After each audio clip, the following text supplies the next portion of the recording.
Ano po ulam? Ano po ulam? Hello, asan ka ba? Ay, ito sa bahay ng girlfriend ko. Sus, lagi mo na lang kasama yan. Dito mo na nga tirahin yan. Ano ma? Ang ibig ko sabihin, dito mo na patirahin yan. Kako!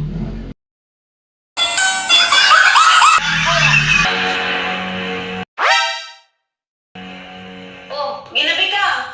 Oo, dumaan kasi ako doon sa babuyan natin na mga isang buwan pa siguro bago natin yun maibinta. Bakit isang buwan pa? Kailangan kasi isang buwan pa bago natin maibinta kasi nga patabain muna natin. Ba't kailangan pagpataba eh? Mas mahal ang kilo ng laman kaysa taba eh.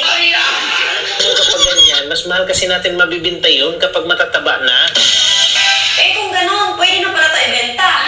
Ang alin yung ibibinta? Ito sa akin. Para kung ano, seryoso yung usapan eh. Bakit nabibinta ba yan? Oo, mataba na eh.